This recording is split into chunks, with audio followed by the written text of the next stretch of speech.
Hello, welcome to part 11 and hopefully the final part of Painting On with Rob, Yeah. uh, series 3, and it is the El Greco 1/16 scale tank commander, which tonight we are going to finish off, he said, with some confidence. Um, right, so how we left it, nearly all the details are done. I had scratched bits of his arm, which will be quite fun to sort of see if we can incorporate or at least disguise elements of that with tonight's weathering. So we're going to give a little bit of more of a lived-in look to his uniform, which is mainly just his jacket, but also see if I can do a little bit of dirt on the face. I don't want to overdo it, but don't want it to look. If the jacket gets dirty, then his face is going to be a little bit dirty as well. Then I'm going to briefly talk about basing, which I don't want to do tonight itself. I would do afterwards, but I can illustrate how I would think about this. And then finally, I want to try and do the straps from his binoculars and around his neck, just as an exercise in almost completeness, because they kind of, if he's in combat, he's not going to just lay them down somewhere for him to forget where he put them, or for them to fall off the top of the turret of his tank. They're going to hang around his neck. Very difficult thing to 3D print successfully for this exercise,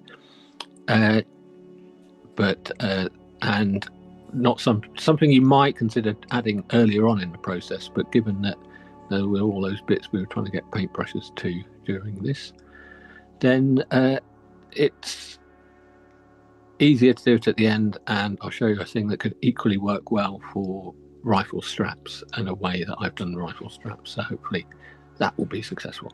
Okay. Right. Yeah, that's the plan. So, weathering.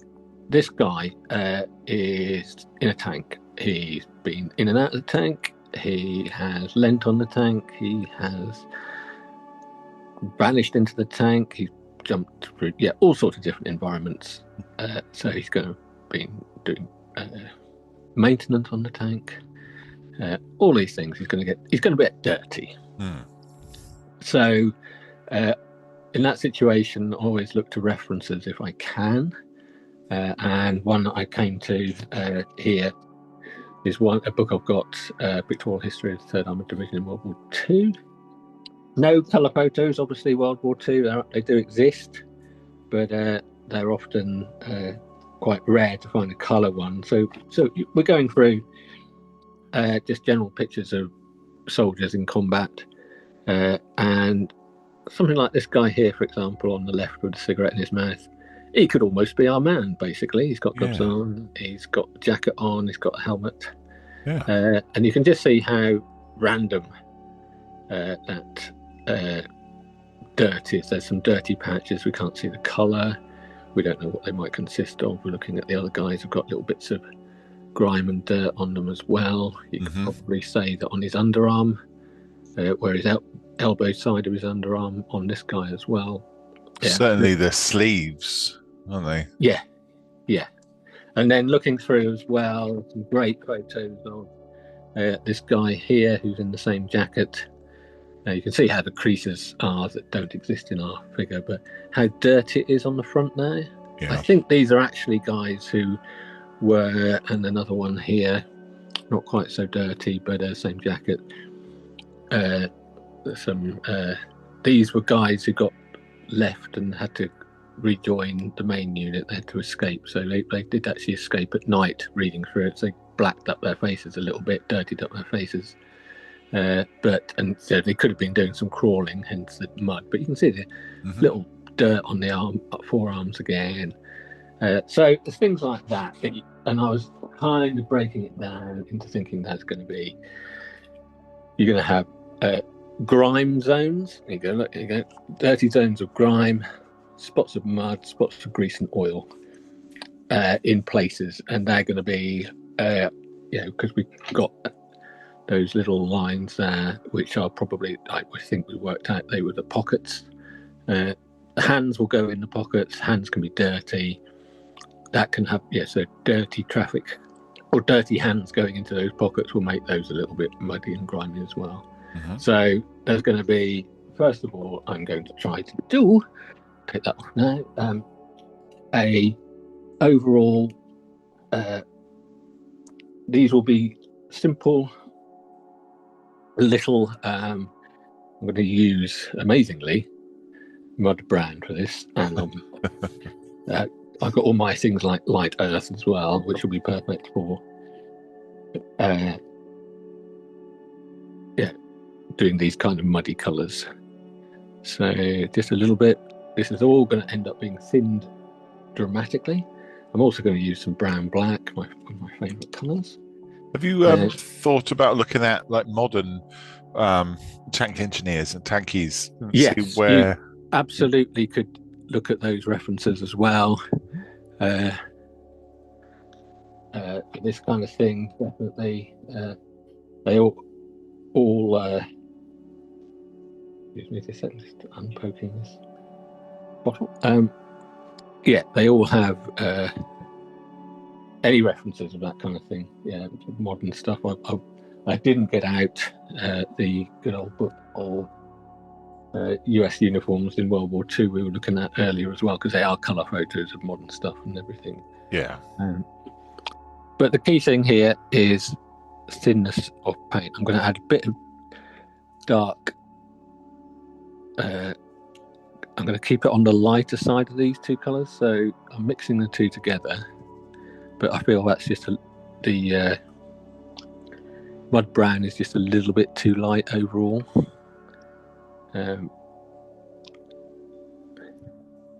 Now, if you are nervous about this, because you feel you could overdo things, and you might not like it and you might want to correct it, then you could add some of the retarder mediums that are out there, just so that you could push the paint around a bit and let it, if you don't like how it looks, you can remove it.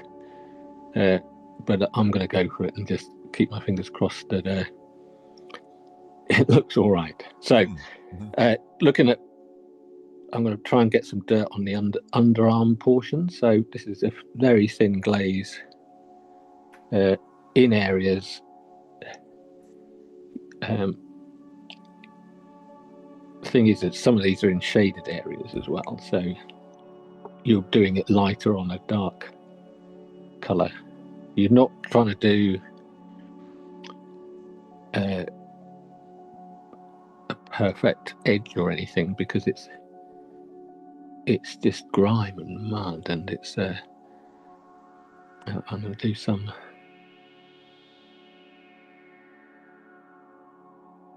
just glazing over top of the forearm areas where his arm might have been sitting in some mud. I'm going to go darker, but this initial bit of colour is just adding, just getting some in. So I mean, if we're talking wartime, there'll be no part of that jacket that is clean, would there? It's going to get grimy all over the shop, yeah. I mean, you're still going to see the original colour of the jacket underneath, but there is the potential for it to get grimy in many places. It's about doing it sensibly. It could be, you could just try and tell a story with him, saying, okay, so he might have just nudged his shoulder there, for example, as he's getting out of the tank, or he might have leant against a tree, got some dirt on it. So it's got to be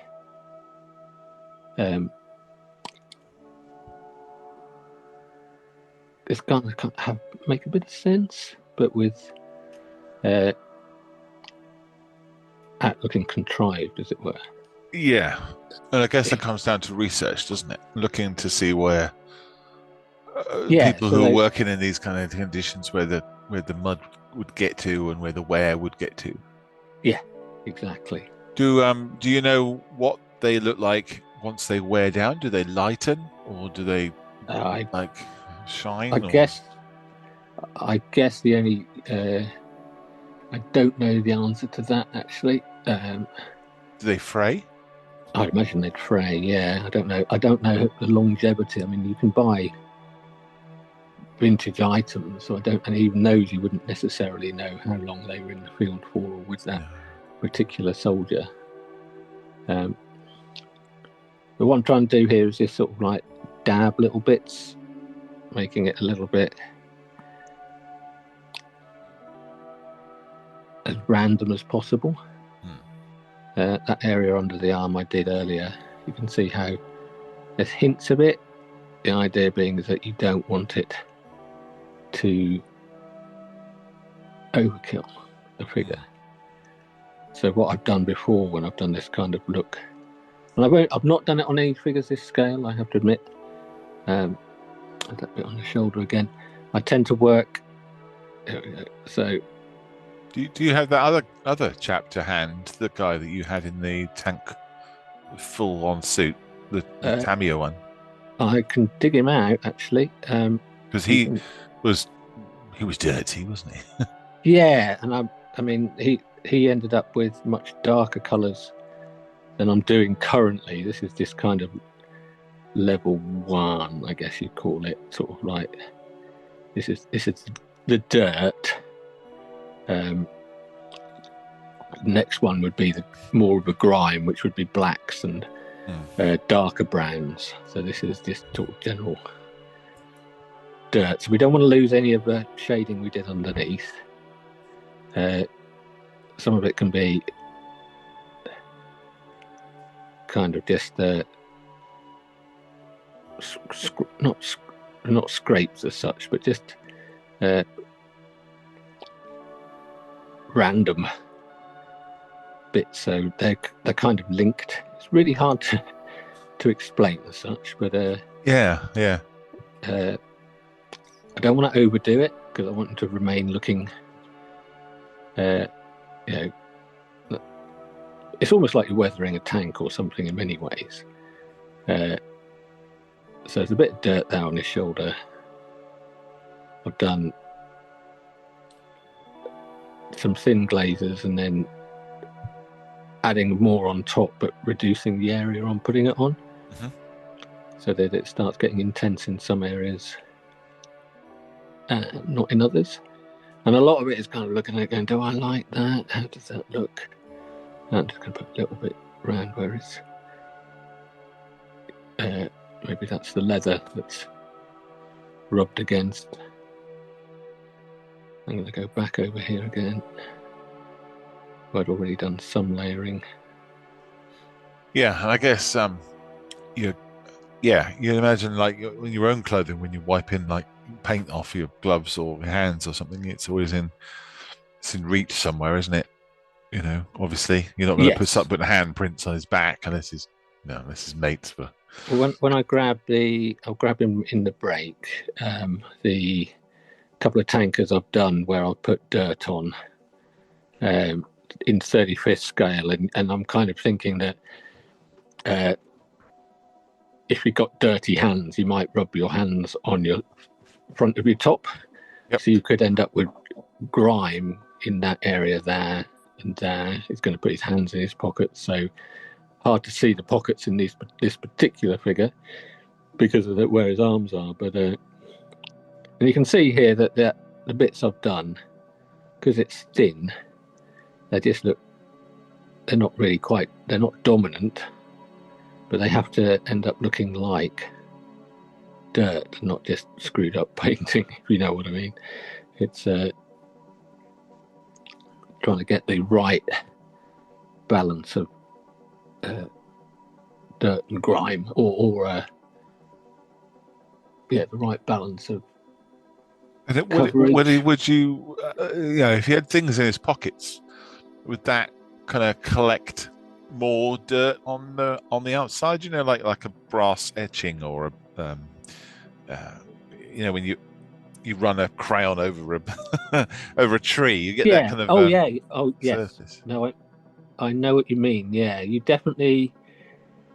I think a good example of that would be, we can't see them on this figure, but the palms of his gloves would probably be dirty, as opposed to, on the leather they'd be.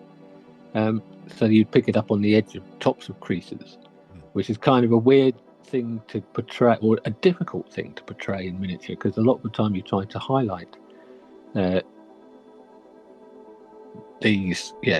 We don't have many tight creases on this figure because of the way it was sculpted, but as we've discussed before, but you can pick up dirt on the edges of things, which can kind of make it look inverse, as it were, to the way you would highlight instinctively, thinking with light and dark falling on a figure. You're still going to have those highlighted bits, like these two creases here, for example, 1, 2. They could possibly get, I'm going to do some just in the middle of that with my so this is where your brass rubbing analogy would pick up those. They would be the bits that would end up rubbing, so you could do that. You still want to keep that highlight, so you want a hint of the dirt on it, but you don't want him to look like he's been rolling around in mud, just enough that he's picked up mud along the way. And this is what I'm gonna. The back is, when you're painting a figure, you might end up doing more effort on the front, because that's where people are most likely going to look. So I might do just a little bit of not go quite so big in the coverage. It's very thin again, remember. And what would you do if you did decide, actually I don't want that there now? Would you just wet your brush and try? I'll try and get rid of it like this now. Let's see. Maybe brush it. Right. So if you had a retarder, it would be much easier to remove. Yes. Yeah. So putting these bits here would just give some of that colour that, even now when we look at it, it's not overly obvious, is it? It's no. That bit there might be done for exaggeration's sake, but so now I'm going to do. Sorry, go on. I'm going to say I'm just going to up the ante a little bit now and make it go a little bit darker. So are you going to be using any other colours to weather? Are you going to use any kind of lighter browns, like dried out mud, or are you going to use... No, if I was doing a muddy figure who'd been crawling through mud, I might do a dried mud would be lighter than a dark mud, or a wet mud, but I don't want to do that too much because of the colour of his jacket underneath, so I don't want to end up conflicting too much. I really want to just go with these slightly darker colours. Right, so remember that horrible spilt bit of paint I had trouble with a few weeks ago? Yep. I'm now going to try and just turn that into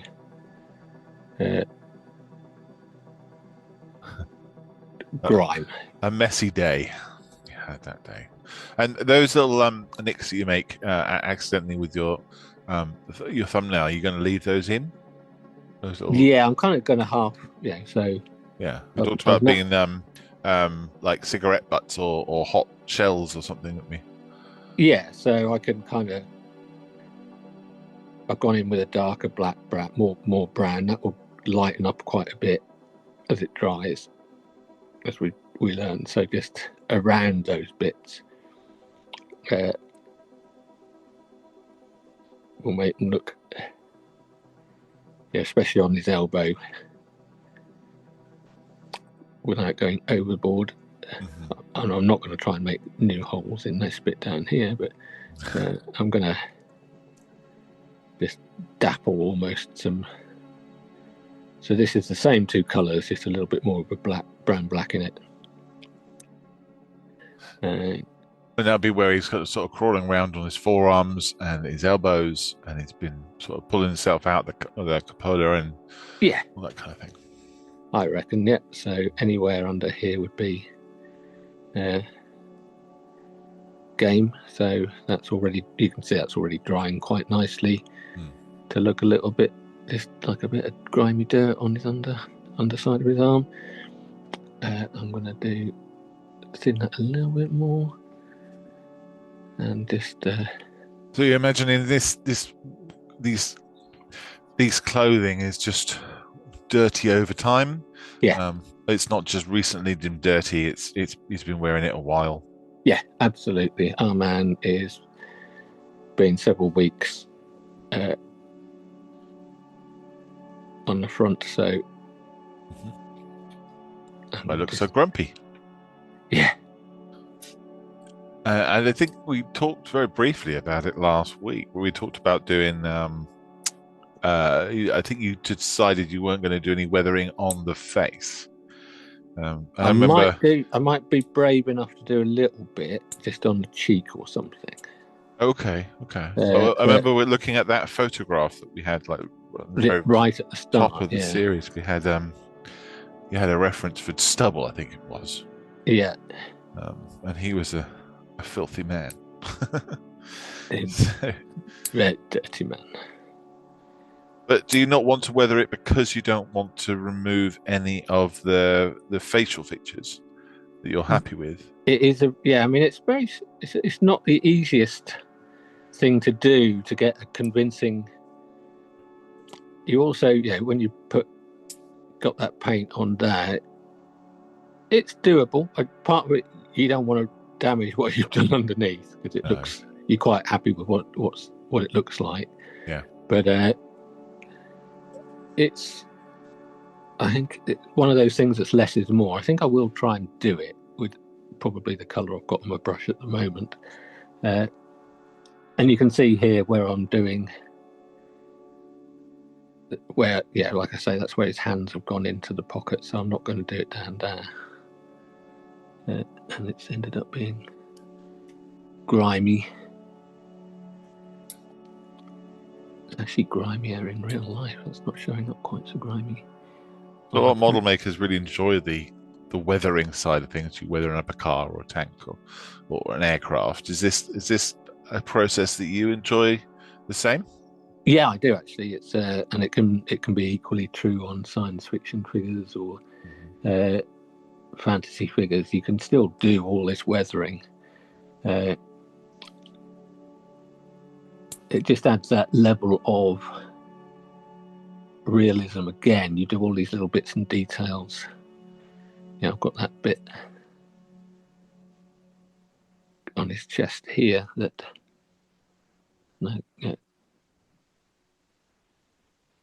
by doing several little applications of it, it will look like several points in time where that's got dirty. It's not just like, this is why you want to do it with different colours with a glaze and then these sort of like more dotted random effects, because it will look like it's built up over time. In the same way you would if you were weathering a tank. And it's always quite surprising how those little details, just look at those pockets again now. With the grime, I'm going to do a little bit in front of them as if I can imagine this guy, is, for example, before he puts his hands in his pockets, he'll wipe the palms of his gloves in that direction, across his tummy. Oh yeah, okay. So it doesn't get his pockets dirty. And then he puts them in. Yeah, that looks. So he's kind of So it's just that a little. Like I say, it's not quite so easy to do that because he's got his holster, but we're going to do a little bit. Would he move the holster? I suppose he might do. He might put his hand underneath, so it's the holster is hanging from 2 points at the top, so that would still move around a little bit.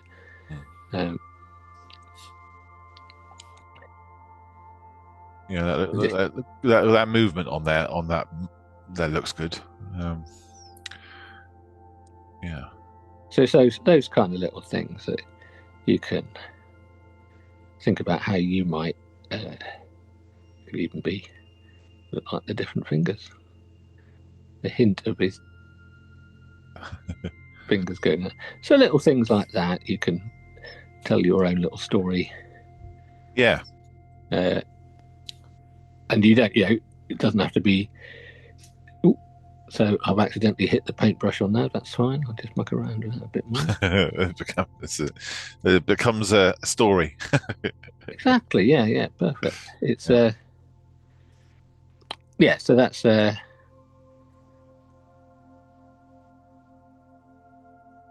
you know whether the patches as well, because they stuck out a bit more? Are you going to? I don't know. I don't think so. I think I might just leave those. Okay. I think I put that glaze over top of the patch for the armored division patch, and that was probably enough. And the helmet as well, is that going to get any love? I was wondering about that. I think I weathered it slightly to make part about making it lighter. But I might leave that as it is. I might do.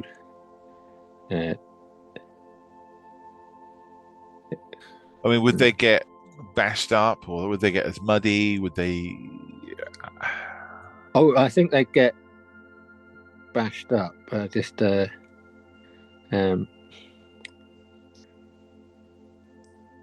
just be worn, wouldn't they? I mean, yeah, and worn they down. kind of they could easily get scratched as well. So it's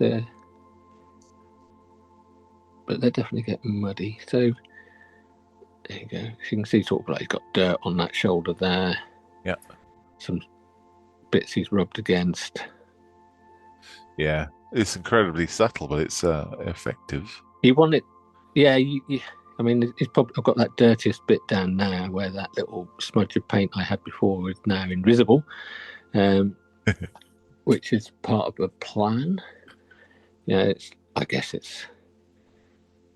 Let's see if I can come in here a little bit and just do a little bit of.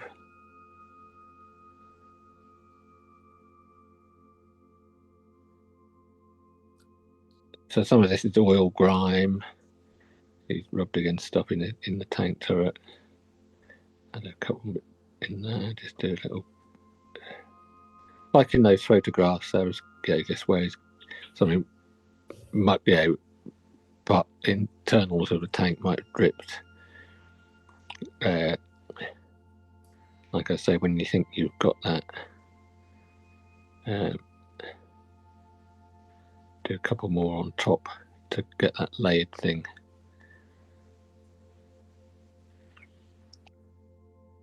Go back and have a look at those glove marks now, which are hardly perceptible now, but reinforce them closer to the pocket itself now. Just had that another few days of putting his hands in his pockets. Yeah, this is stuff that's built up over weeks probably.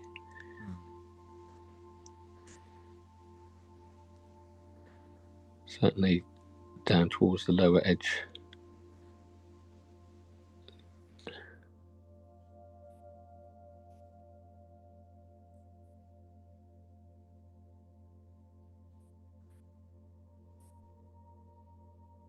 You see those bits I was doing before. It's kind of so it's just randomness. It can be,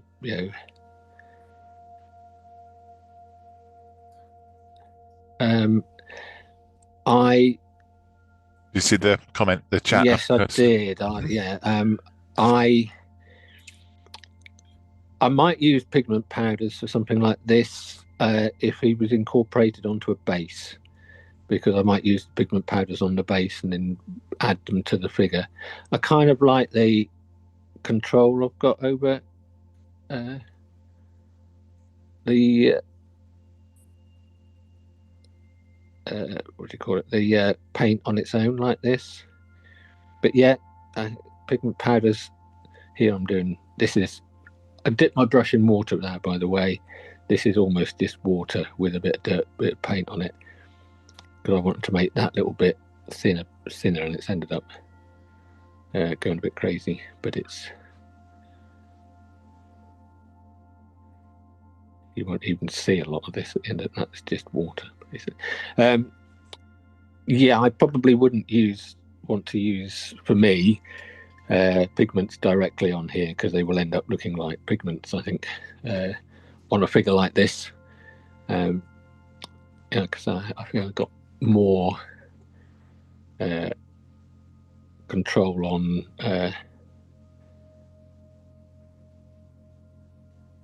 the paint alone, for me.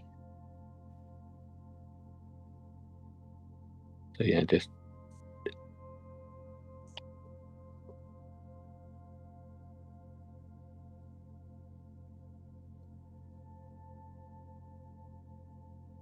but it was a good question, actually, because it's one of those things where they are, yeah, you could quite legitimately use them, but I hadn't thought about that, to be honest, until you said it. And it's a perfectly, I wouldn't, but you could. That's another thing you could do in terms of doing something like this, is wet an area with water, so you can see water on the surface there. Get some of your thin paint already and put it on, and then just kind of move it around within that water, and it will just look like, when it dries, stained, slightly dirty. Stained, slightly dirty jacket. So there you go. I'm going to now just do that bit. How are we doing? 30 minutes or so? Let me just see. I'm going to go very carefully now, not too much paint on my brush, and do a very understated, confidently, super duper thin. I'm going to do just a little bit on his cheek.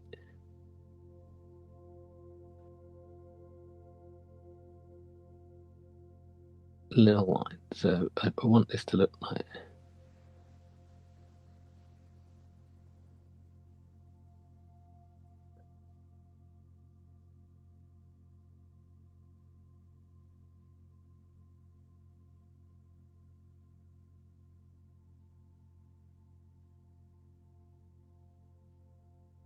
it could look awful.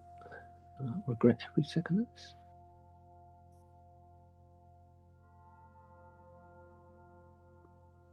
So you imagine that they just he was wiped his eye, or he just smudged himself, or yeah, it could have been just a bit of mud from his hand glove or something that he rubbed on his cheek.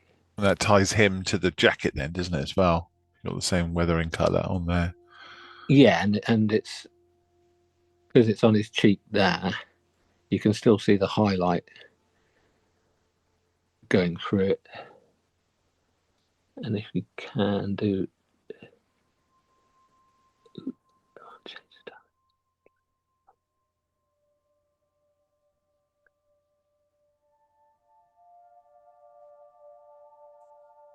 I want avoid symmetry, because it'll look like he's got, it don't want to look like freckles. You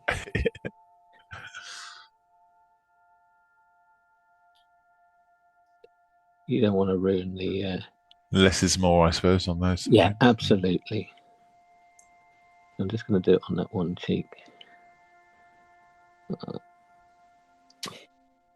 That'll do.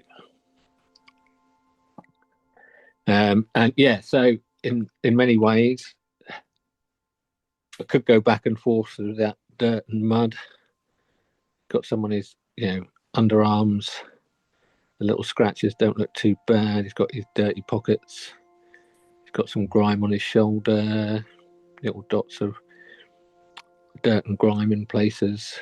Yep. Lower on his lower body more, and on his shoulders a little bit more. So yeah, I could go round in circles doing that, but I won't. because use this last little bit to just mention basing. With a bust like this, there are specific bases for mounting busts on, but they're usually for figures that have got a diagonal slice at the back, such as something like that with this crazy dude. But we've got a flat thing because he was designed to actually go in a tank. So mounting him, putting him on a base, you could put him on a wooden base like this, which would be quite nice. I do figures on that, 54mm figures on that. There are some nice bases like this, which would probably work quite well.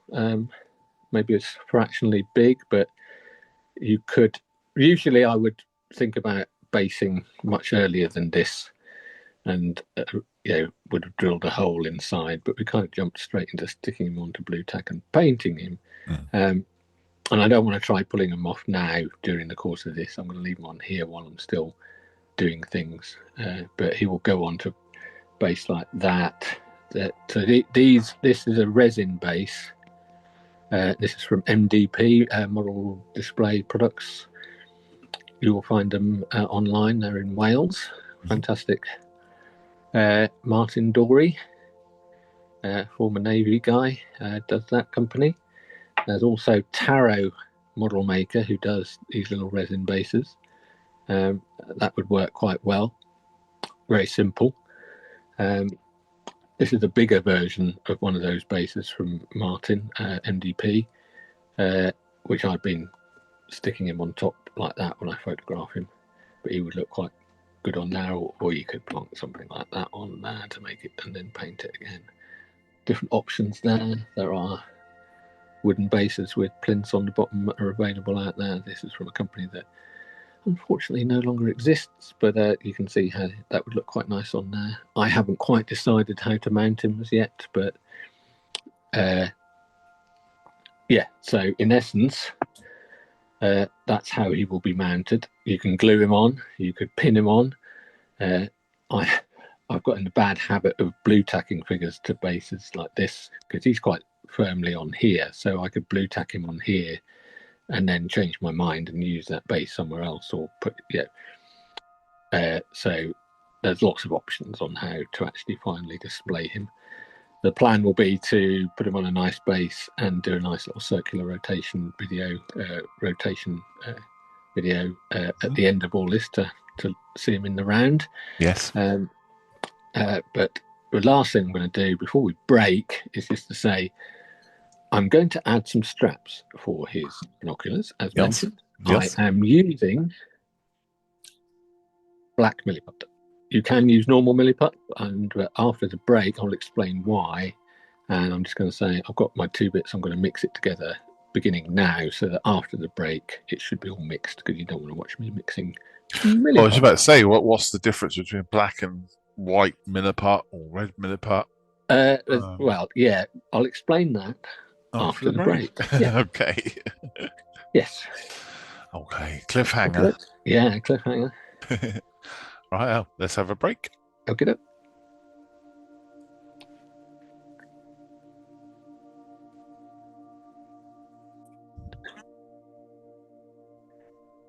Right, this is it. Right. Something I didn't quite do in the last little bit. I just want to cover very quickly the last bit of paint. Well, not last bit of painting, but there were. It's got its zipper. There's the ring pull bit there. I just want to see if I can just this is lead grey and off white, and I'll just mix a bit of that together.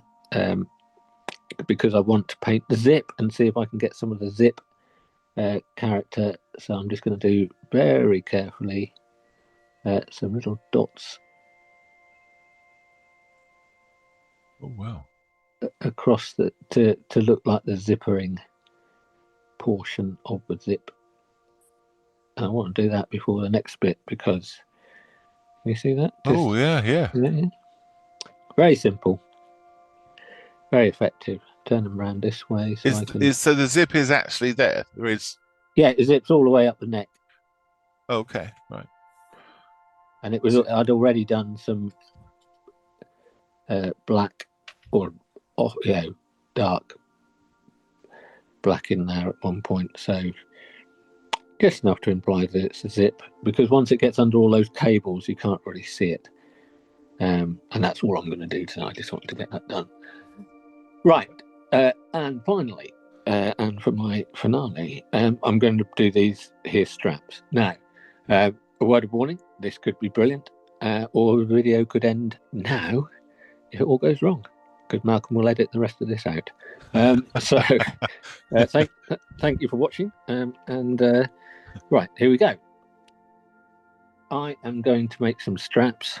You could use if you were to be making a strap on a weapon, on a gun, you could use, and I have used etched brass, I've used plasticard, I've used masking tape, all very valid, all ways of doing things. There's lots of ways you can do this.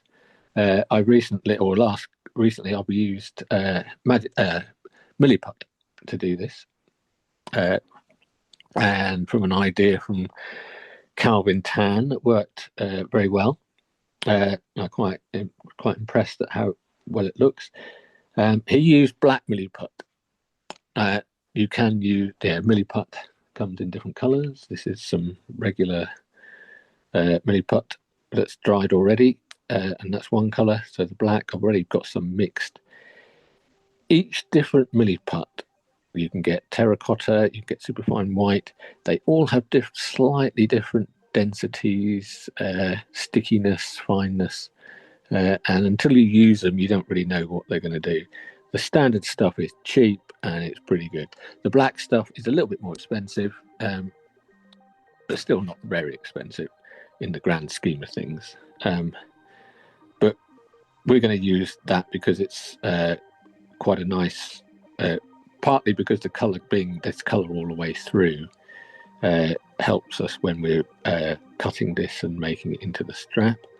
But it's also slightly more flexible. As it dries, it's slightly slower drying time. Oh.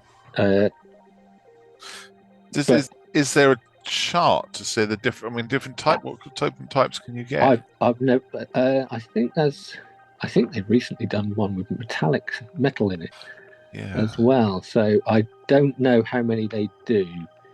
Now, the first thing I'm going to do is put a little bit of talcum powder, and I am going to roll it partially into a sausage shape. Useful thing to have. This is a bit of perspex. I'm going to move the figure out of the way.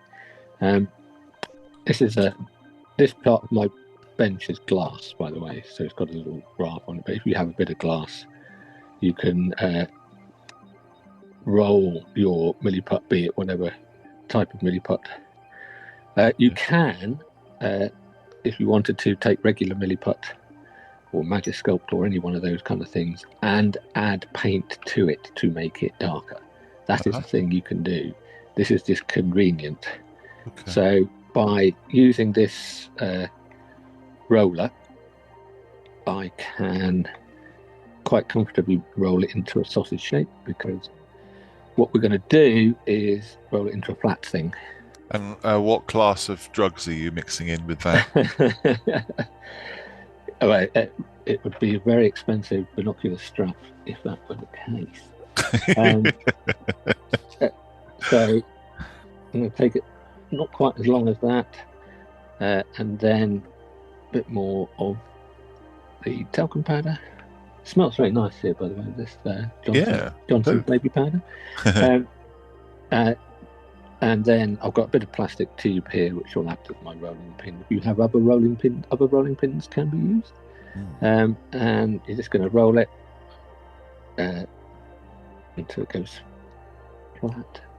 And this is a very useful thing to have when doing this task. It is a single-edged scalpel blade. It is used in various cutting devices. I think I picked up one of these originally from a photo etch bending tool for putting in and bending against an edge. You can, ideally, if you can get a longer one for this task, it would be handy, because I'll explain why in a minute, but it's just useful to get this off the surface, because it will stick even if you're using what do you call it? Yeah, even if you're using talcum powder. Now, I tend to cut bits off to reduce the size of it, because it can become unmanageable. Remember, this is going to make a very thin, very simple binocular strap. So you don't need all of this. You always mix too much when you're mixing putty. But when you're doing something like this, is roll it thin, and when you think it's thin enough, roll it some more, basically, because you want it thin. Now hopefully, it's going to take my time. Not. And if you can see it's cracking at the edges, let me just show you. Ooh, I'll drop that down the side. You can see it cracks at the edges. Don't worry about that. That's just a feature of rolling it. You're after the bit in the middle. Okay. Eventually, because you're going to slice it. And what do you do with the Milliput that you're not using? Just discard it? I let it dry, and then I can use it in other places. Like, these are bits that have dried, and you can carve them down, cut them, all sorts of things you can do with dried Milliput. So this is some flat stuff which I could carve it, I can cut it, I can slice it, I could turn it into a bit of wood grain. I've done that on there. Let me just... It's a very carvable material once it's dried and hard. Yes, so that is, this entire base of this figure here is made of Milliput. Huh. So you can, so you can do all sorts with it. If you use offcuts, it's not the end of the world. If you use too much, you can make it into a square block and carve it down. I've even stuck lengths of Milliput into a motor tool and turned it like a lathe, and then carved it into a mug or a shell or something like that. It's quite remarkable stuff, quite handy stuff. Right, could probably still go thinner. No, there is no point. I'm going to be slicing this into thin bits. Now, there's no point in having this longer than this blade. The thing is I'm going to use this to do the slicing into straps. And this is good because it means you can keep a very straight parallel edge. You're not trying to use a knife blade and push and move, or even pull and drag into it. This is a slice down like a cake cutter, like dough cutter, cookie cutter. That's the plan here. So this is why I'm taking bits off the end as I thin it, because I'm going to slice it when I get it to the thickness I want. Again, a bit of doubt. This is the boring bit. It will eventually want to stick to your tools. Don't apply too much pressure at a time. Do it gently. Like I say, this is very handy just to get it off the surface, turn it over. It will all make sense in a minute.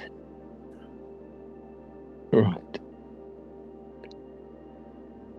Let's see how thin that is. That probably could go thinner, but for our purposes today, I'm going to now do some of the trickier bits, which is slicing this. I'm going to... Could you use white Milliput that thin, do you think? Yeah, oh yeah, you could definitely get it as thin as this.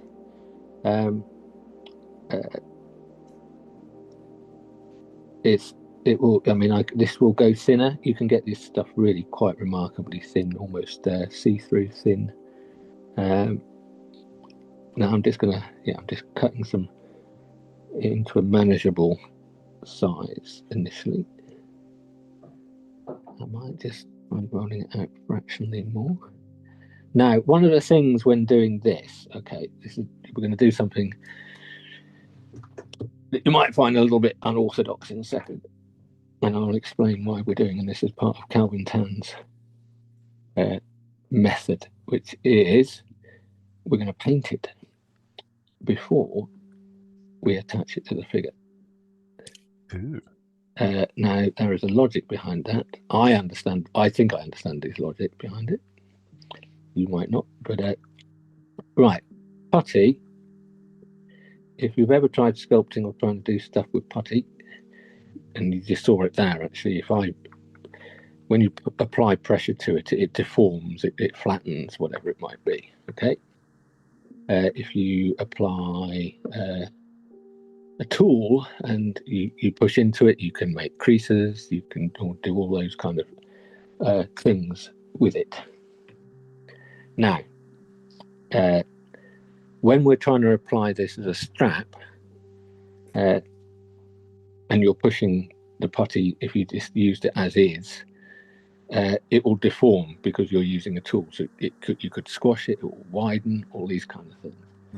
What we're going to do is apply a coat of paint to it.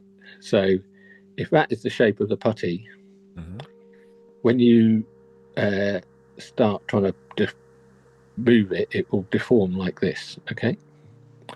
Now, if you put paint on it, the paint will dry quicker than the putty because it's acrylic paint, and it will act as a seal around the putty, so it won't deform like this. It will maintain this shape. So the putty inside will still be soft. It will lose its plasticity, I believe, or is it elasticity? I can't remember. I'm a geologist, so I should know that. So it will basically stop it deforming like that, and keep that shape when we're trying to apply it to our figure, in theory. So that's the logic behind it. But first of all, we have to do the very difficult part of cutting a consistently wide strap. Now, the thing is I'm trying to do this on camera while simultaneously getting close enough to see it. So it's been a balance, that, hasn't it? Yeah, and there you go. So, and what I found even doing this without a camera is trying to find the right angle to see it so that you can define the thickness that you're cutting. Sorry, I've just banged my goggles on there. So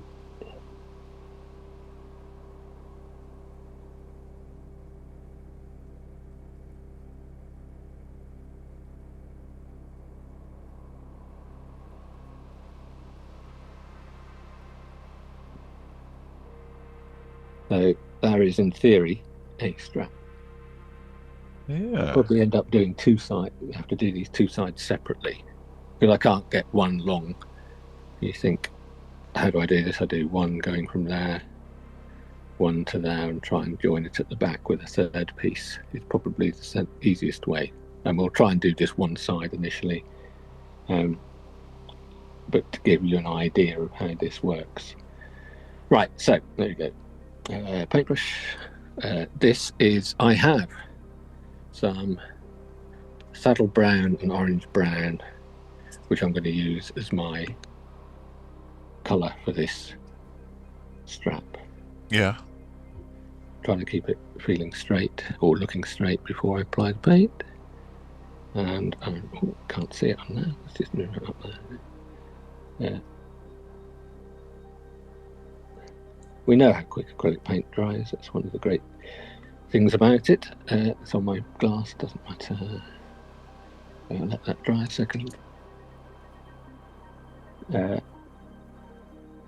Because what I should be able to do is cut some more bits off in a minute. I'll probably try doing that now, actually. So you can, I mean, I've done this for making straps on 35th scale figures quite successfully. This at the moment, but for demonstration purposes. So that's a second strap done. And again,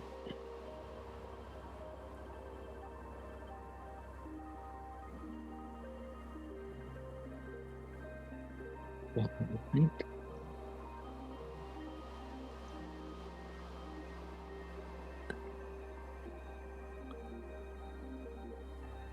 Is it the same leather brown you've used previously?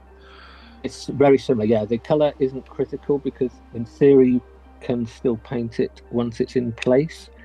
But the nice thing about using the black is there's a nice part of the character of the black Milliput.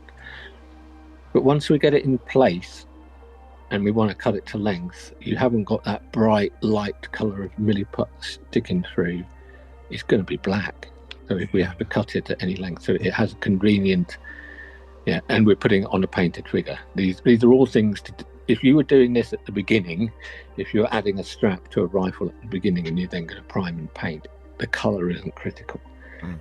Because we're doing this at the end, because we've done all that delicate painting and we now want to add this thing on, then to do it to have this black colour is a bit of a bonus, basically.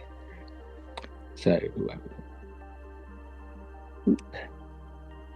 trying to manipulate these things, and the camera can see it's trying to manipulate it without damaging them, but I know it's off the camera, so I'm just going to move that back up. And then you're going to want to try and do things like, I want to flip it over. So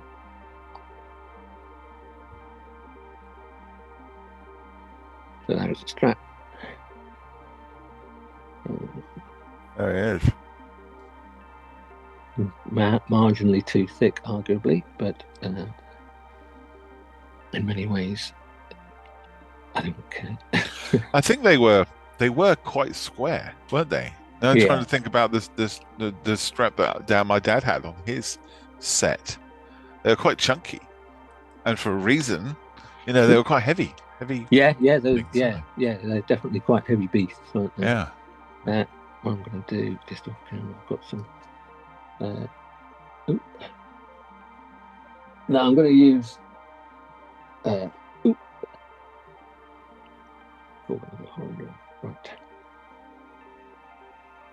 I've got some. I have to take out that way. I've got some black thin flexi CA glue, super glue. That will hopefully. This is very stressful. Yeah, this is why I suggested that we could end up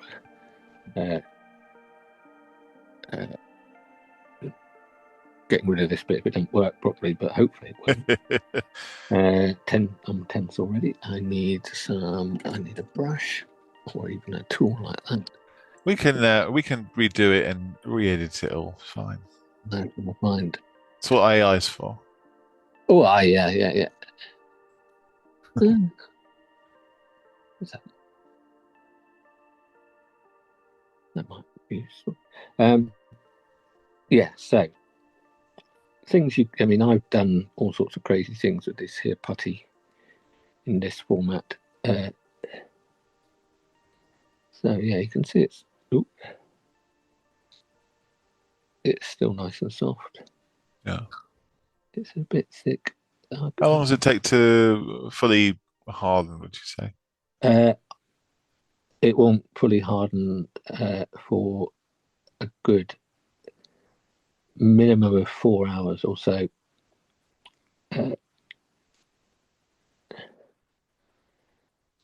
So yeah, you probably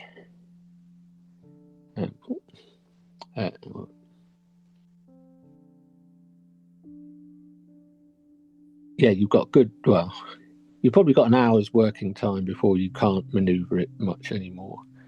But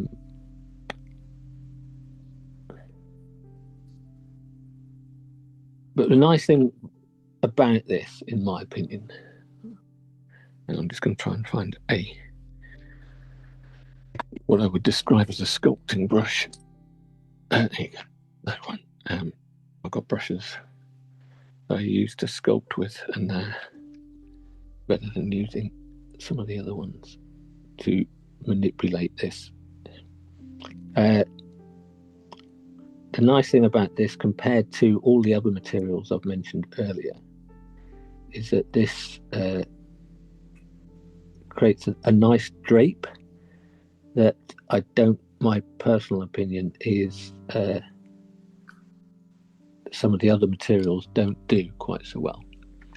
So metal, when you're trying to turn that into a strap, if you bend it, the curve you get on it isn't very realistic, unless, with brass it's almost impossible. With lead foil, doable, but you put a slight dent in it, you're going to have a curve with a little dent in it, and it will look odd.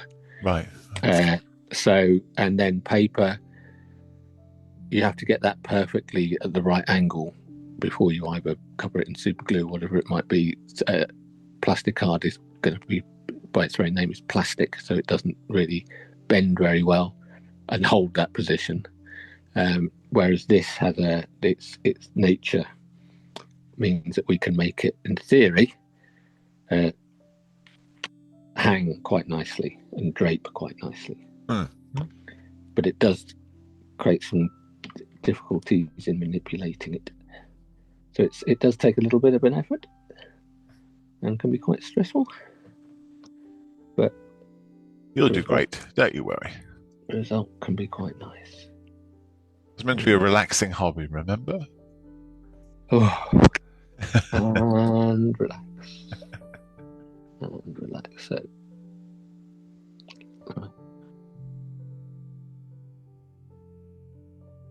didn't work already. Right. And I don't remember whether they had like buckles on them, or I think my dad's had two separate straps, and it was just like a belt buckle kind of deal to hold it together. Yeah, well, I would say that for our purposes, I'm not going to worry about stuff like that. But I have put buckles on 35th scale rifles. In fact, I've used, because this is black as well, this putty, you can, when you're rolling it out with that flat bit of perspex, you can roll it out into rods that are so thin that they might be the size of wire, that you can then bend into hooks and things to have in part of your strap system. But I'm not going to do that here because of the nature of the room we've got to do it, which isn't a lot, because I'll just point out here that, looking at my references, the strap basically sticks there, so just his thumb is holding on to where the strap would be. So I'm going to do a very, very, very, very small, I think I've already caused a problem for myself there. I'm going to put a little drip of super glue just on the top of his finger. And super glue is the best glue for this sort of thing, is it? I reckon for this purpose, yeah. Yeah. Sometimes if we hadn't put paint on the putty, you could use the stickiness of the putty to stick. Right. So you mould it in, I guess. Yeah. But because we've got paint on it, that's going to be harder to do. Now, which way up is that?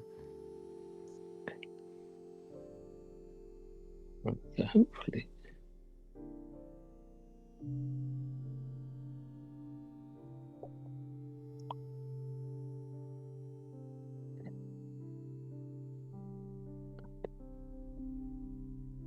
See that? I've managed to put that, I think, in the right place. Excellent. Which was a lot more that went a lot more easily than I expected. So I'm just gonna, with a pointy tool, just very carefully push that down again. Just it's neat. If I do a couple of little lines, it will look like a connector. Then hopefully I can manipulate with brushes and the like this here strap. You can see how that curve in the strap is quite nice and natural. I can make it go up to his shoulder there. Yes. Yeah. I would like it to be thinner when I look at it, but it's just going to have to be, because I could be rolling that out for some time, and I can make that go round his neck. It will cover up that bit I've already painted, of course, but I could make, yeah. He's got the best strap in the American Army. He never lost his binoculars. Those binoculars got handed down. Yeah. To his son.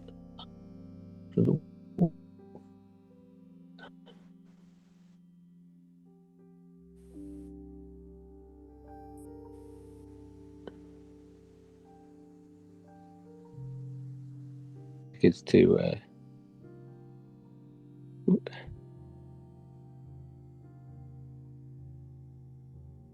pop it in the center frame there. Sorry, there you go. That's all right. So that's one half of it. I can kind of muck around with it. Putting it that way, so it's a little bit straight. That's a miracle. There we go. Okay. Now I'm just gonna. Oh, sorry. Just gonna keep pushing that edge there, so it's going around his neck slightly. Was that a different brush, or is it the same brush you're using? No, this is a very old Winsor Newton brush that I've used for sculpting and smoothing down putty. Okay.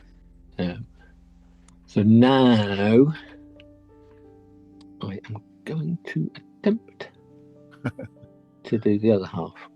So a dibble, is it called a dibble? It might be called a dibble of super glue to a similar place. Oh, on the other hand.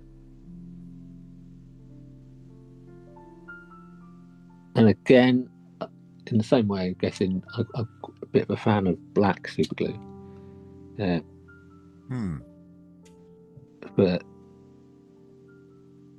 similar reasons that it becomes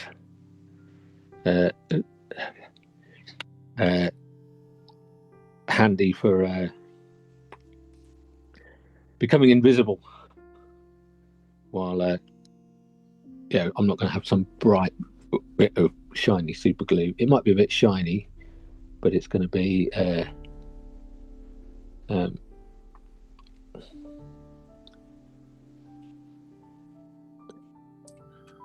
and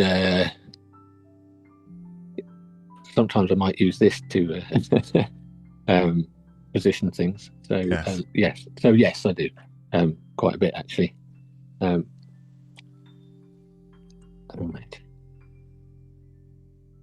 So I've got the other bit I chopped. I've got to try and get this in place before that super glue dries. And I'm in the wrong place, I know. There we go.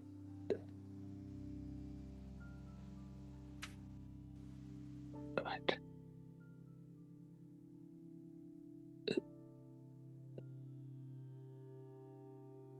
Yeah, right. So I kind of got it in the right place, roughly. I'm now gonna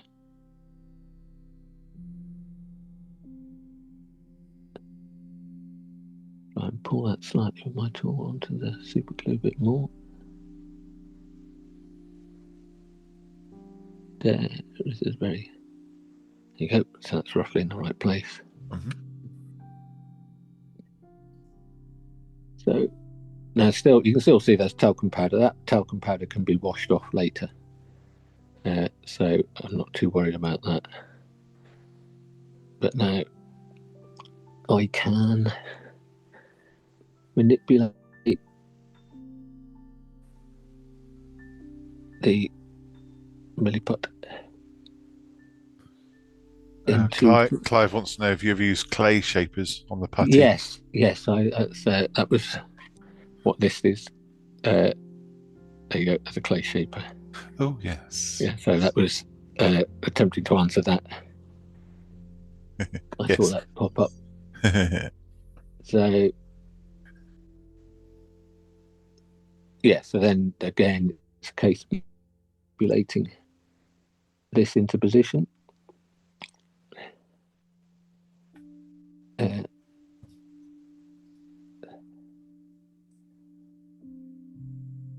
Now what I can do now is, before I decide on the length of it, just going to make sure that the curvature on that strap is going to kind of mirror the other one.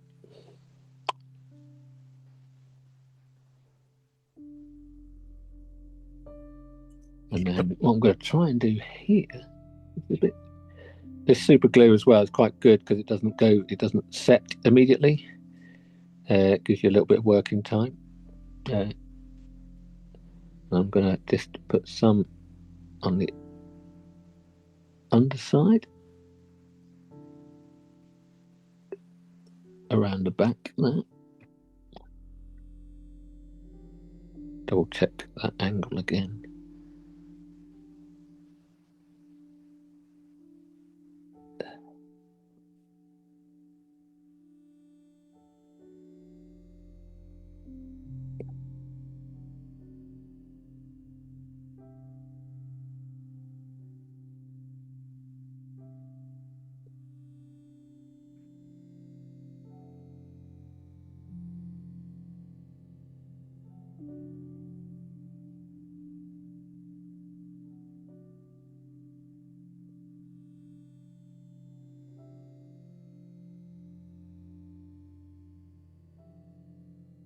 Quite nicely on that side.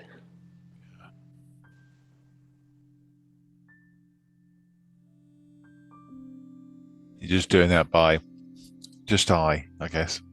Yeah, just looking at that. I could make that drape on both sides more, but you then have to think, if he let go of them, how far are they going to fall down his front?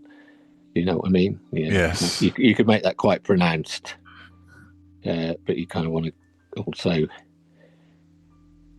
You're also limited by how long your putty is at this point in time. Yeah.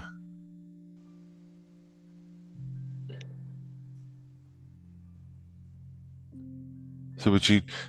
I know you haven't got any twists in it. Is it something you would put a twist in it or something? Maybe. No, I think I'm happy with it. Yeah. Yeah, I don't want. Yeah, because these will. Come on. No, let's try it that way. Would you glue it on at the back? I'm trying to glue. There you go. I'll put a little bit of super glue double there. It's a double now. It was something else before, but splodge. A dibble. A dibble. Look, I'm now going to have to do some weathering on that bit now for my fingernail. This has been a blight, isn't it? My fingernails during the course of it. Get you some paint along with Rob nail clippers. Yeah. The one thing you didn't think you needed when that's right. We got paint along with Rob t-shirts. The nail clippers are next. Right. So what I'm going to do now is before. What am I going to use to do this? Looking around at tool selection and thinking, right, let's go for doesn't matter what you use, but I want to just chop Oh yeah. the overlap length off that.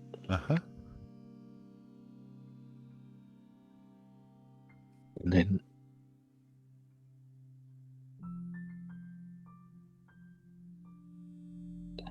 are you trying to get that so that there's no seam there anymore? That's a continuous piece of leather.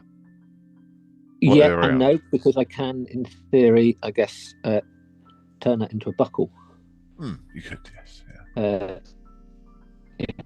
It's not perfect, but you can see that's a little bit of super glue overkill there, which we can always turn into mud later. But a little bit careful. Yeah. Yeah. That, amazingly, which I can still, there'll be opportunities to.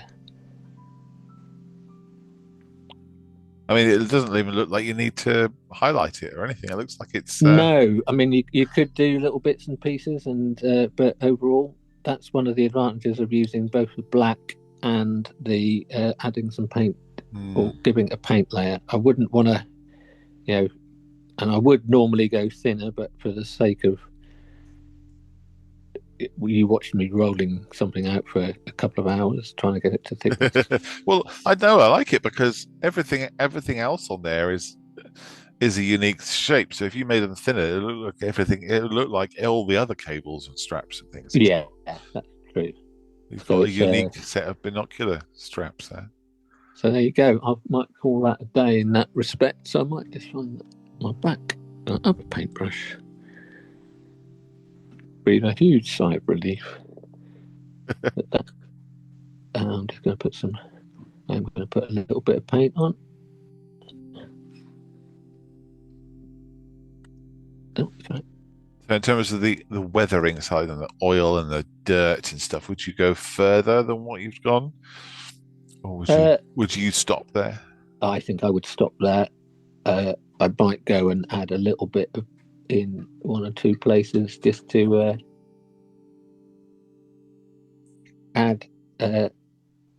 reinforce a couple of areas if I thought, certainly got that little bit of super glue spillage over there. But I think overall, yeah, I think that's. You're not doing any helmet weathering. Did we decide what was happening with the belt? The short discussion about that. Oh, that green belt. I'm probably just going to leave that. To be honest, it's so insignificant in the grand scheme of things. Sure. Yeah. It's almost an afterthought in the overall thing. And this, like I say, this the strap there will remain malleable for some time, but you can see, even though he's glued in that point and those 2 points, when it dries, that will be rock solid. So it will be. It's not going anywhere. Looks great. It worked better than I thought it would. After I began, it was. Didn't doubt you for a second, Rob. There you go. That's. And I think, so. Yeah, you could add a little bit of dirt and stuff on the helmet. I think the character of the dirt on the helmet would be different. I'm happy with where it is now. I could add little bits. You can see little bits of dirt on on the pockets and things worked quite well. Yep. How's his cheek looking in after? But it looks like it might just got. I think the thing is, it doesn't look like stubble. No. Looks like a bit of muck. And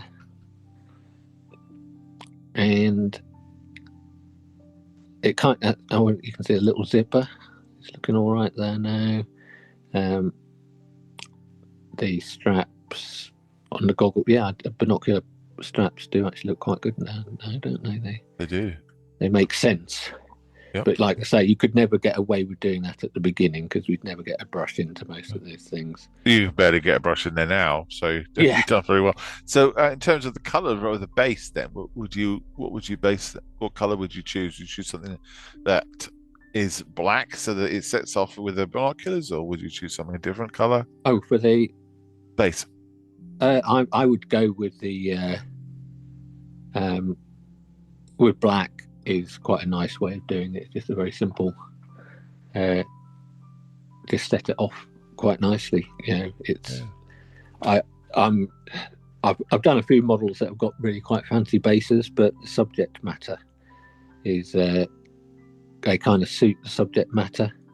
But what I will do very quickly, you're not going to build a 1/16 tank for his base then. No, I did like that idea of having him in a turret or in the cupola. Yes.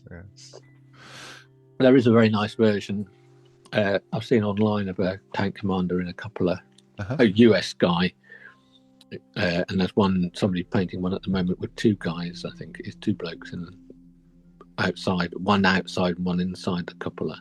But yeah, I think he'll just have to do. Oh, that's great. This, that's brilliant. So there you go. So that I think here concludes the 3D Gizmo 1/16 scale tank commander. Wonderful. Painted with artist opus. Oh yes, brush that has lasted the distance. Eh? Look at that. There it is. Oh, it's still alive and kicking. Thank you, artist opus. Yeah. Looks even better than it did when you started. Oh, does it just? Yes. Yes. Oh, yeah. Thank you, Rob. You're welcome. I enjoyed it. It's a learning thing, and I think seeing what other people have done as well has been fantastic. What I've seen so far. Yeah. I don't know if anyone's going to be brave enough to try the Milliput, but maybe they will. Good luck if you do. Yeah.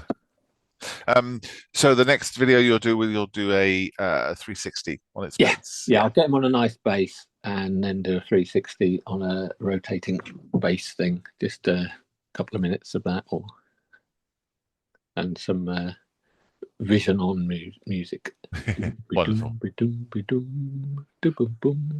Yeah. Thank you, Rob. Okay. Cheers everyone. Mate. Thank you. Bye-bye. Bye-bye.